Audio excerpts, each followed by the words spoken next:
Welcome to the How to Scale Commercial Real Estate Show. Whether you are an active or passive investor, we'll teach you how to scale your real estate investing business into something big.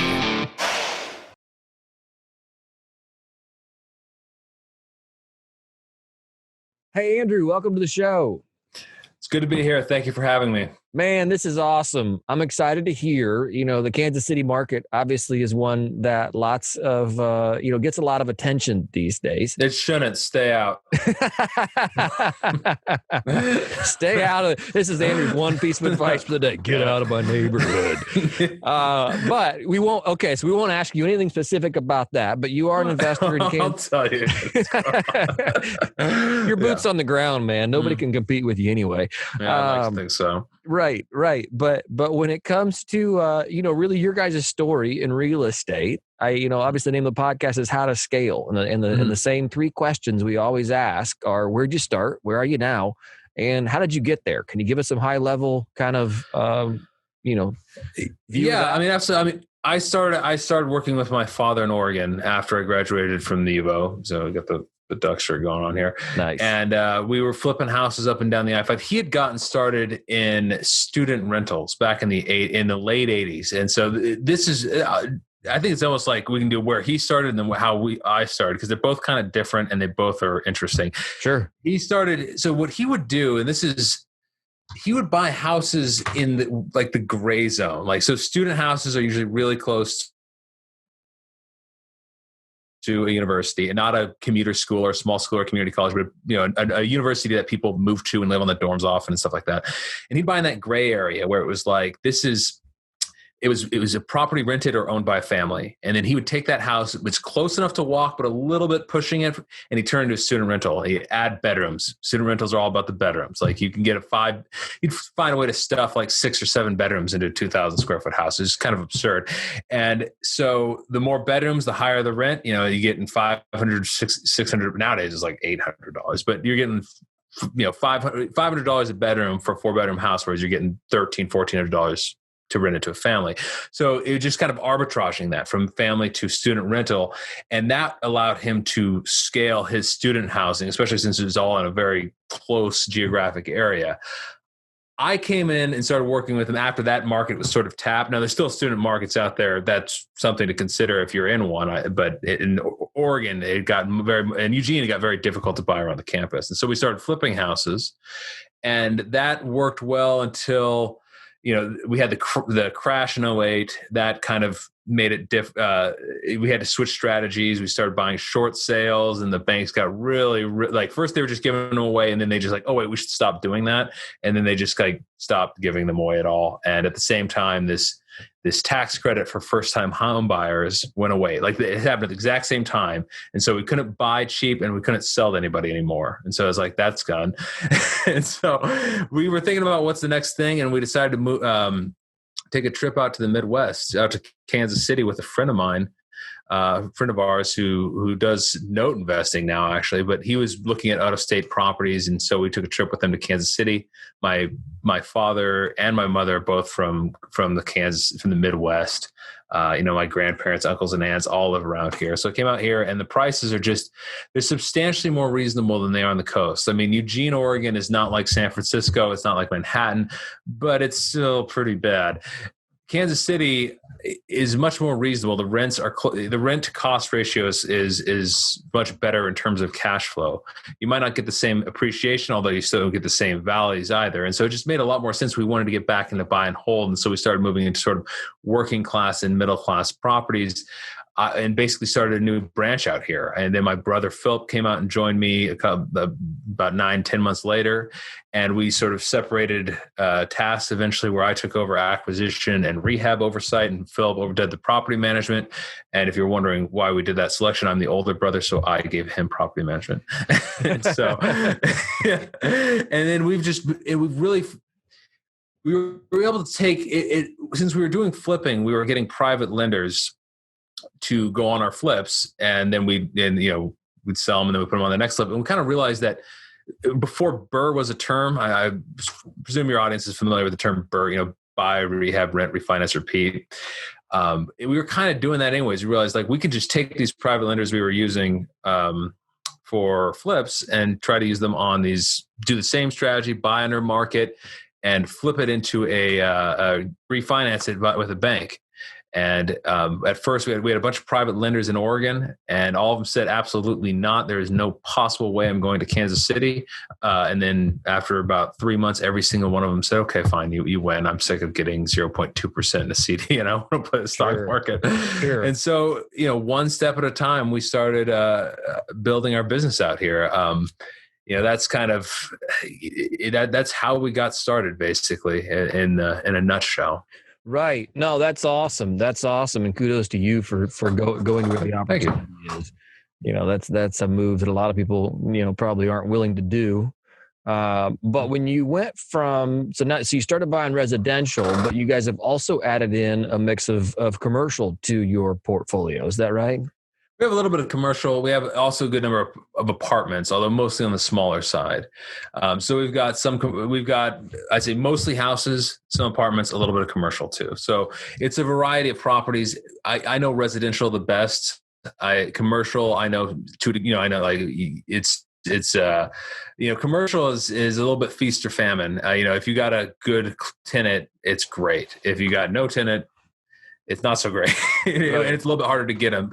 So I'm more familiar with residential, but we do have a bit of commercial as well. Right. And I think more, and I probably am mistaken in my thinking, which is more often the case than not, but I lump kind of apartments in with the commercial, or at least not residential real estate. So say that it is that's one of those things I always have to specify when I'm like, we're talking about a commercial loan, and that can include apartments, because it's like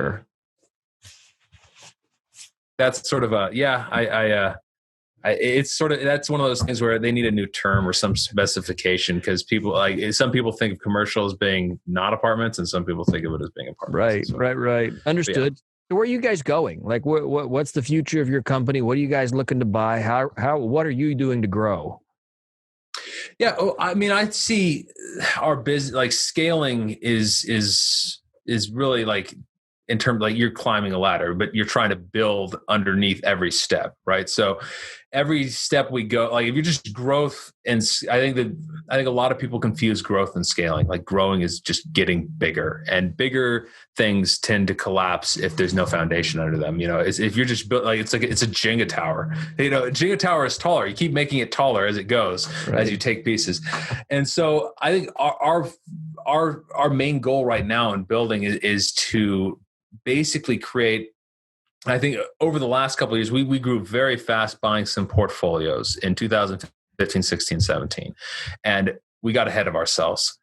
We doubled the size of the company in, of course, 1 year at one point. Oof. And so we played a lot of catch up. Yeah. It's stuff, looking back on it, it's like, I wouldn't have done it differently, because the opportunity is hard to pass those portfolios. And that's something we've done a decent amount of. And that's another question. Is buying a portfolio of, 26 property, mostly houses, a couple of duplexes, that commercial? I don't know, maybe. I think so, probably.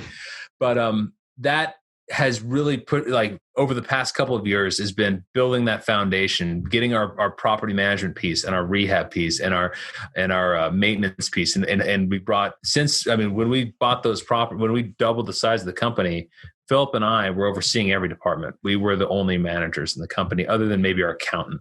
Wow. And then now we've brought in a rehab manager, we've gotten in a maintenance manager, and we've gotten a property manager. And so now we're able to kind of oversee those pieces, and we're working to put in like key performance indicators, measuring specific, like what is our occupancy each month? What is our delinquency each month? How many turnovers do we get to each month? How many properties do we have each month that go, that we got back at the beginning of the month from a tenant that go into another month that's a full month or more off the market? That's a key indicator. What is our lease renewal percentage?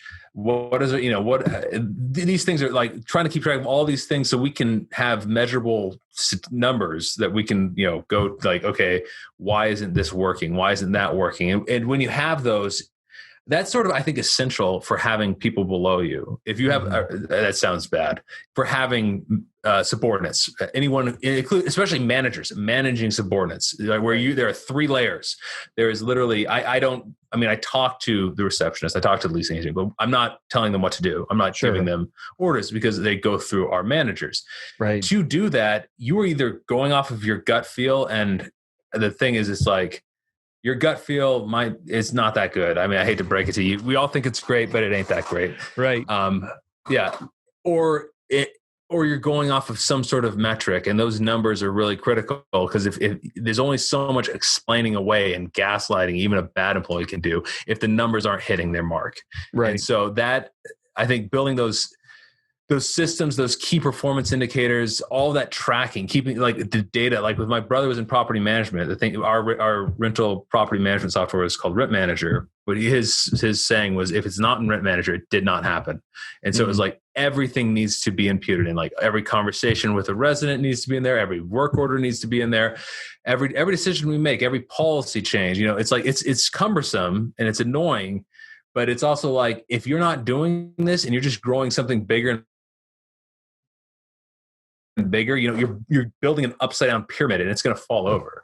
And so you've got to it's almost scaling is like you're building a stairway as you go. Right. I think that's the way to think of it. Right. Yeah. You got to add that next tread so you can keep going. That's really interesting. So it sounds like using the data that you have has been an important part of, or at least capturing that data. And then absolutely. Yeah. has been part of your success as you've grown. I think so. I mean, it's a challenge. I would say, like, we have a lot of Google Docs and Excel docs that have been abandoned. Like, oh, I've got this great idea for a system, and make it in there, and then you start and you email it out to everybody, and then nobody ever does it. So a lot of it's just the follow through. Like, I think I used to kind of think like this was just kind of like mistakes we were making, but I think it's just almost part of the process. You're going to start to put something together. It's not going to work. It's not going to catch on. You got to just do it again and do it right. Sometimes you might make it too cumbersome. There's definitely you can go too far with this when you're doing a rehab and you're counting the number of, okay, you need to put in this number of light bulbs. You might be going a little bit too far with your scope of work, where it's just, you're wasting time on things. Right. But so you've got to find the Goldilocks zone, the place in between. And that is sort of a testing and this testing and kind of pulling back. But I like time blocking. You block a period of time to look at your numbers. You have weekly meetings with your managers, or if you're only have an employer or two with your subordinate. And it's not just like meetings can be extremely useless. Like, sure. If you don't, they're an incredible way to waste time if you're not efficient with them. And so making sure, like, okay, we're going to touch on these particular things, and we're going to do it efficiently, and we're going to work off of this document. Because if you're not working off it consistently, it's going to disappear. It's going to get fade. Like those, like going like Stephen Covey stuff, quadrant 1, urgent, important, will always take over not urgent but important. Right. And you need to find a way to force yourself to do those not urgent but important things. And I think if you're talking about where we're going, I think the next step is we've been buying more in the last year or two than before that, but also the market is not really amenable to buying a lot right now. It's kind of a mess and also incoherent. I don't think anybody understands it right now. And so, but we are looking to place ourselves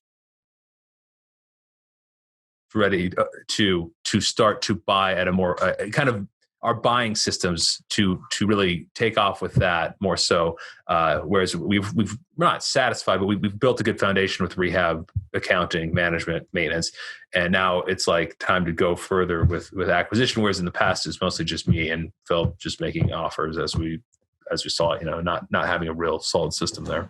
Gotcha.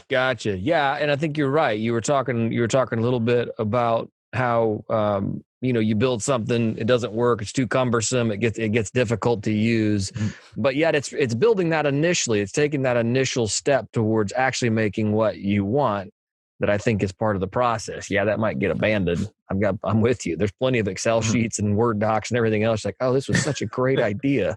You find it 9 months later, you're like, the Excel. The Excel sheet graveyard. Yeah, I should just try to Google Doc, put all my abandoned sheets in there. And it's always funny, like looking back, I'm like, oh yeah, I remember thinking about doing that. And it's like, nope. It didn't work, but it probably sparked you along the way, sparked an idea along the way. Like, hey, you know what? Another way is better. So, or sometimes it's just, you're not ready for it yet. Like, we try to implement a key performance indicator thing on our managers 2 years ago, and we just didn't have the capacity. Like, we were too far behind on turnover and stuff, and we didn't have the capacity to do it. And the numbers we were looking for were too cumbersome, and some of them you had to go like in several places to find. And so we tried to keep up with it for a while, and then it just abandoned. And it's like, okay, now it's time to come back to that. It's time to come back to that, but let's simplify it. We don't need to go out in a dozen places. Let's just boil down to the really critical ones, and that should give us what we need to make sure that this, that everybody is getting their job done, especially if they are 2 levels below you, right. And you're not directly overseeing them, which is when it can get very tricky and when things can get out of control. I mean, you've got those corporate hierarchies that have like 10 levels.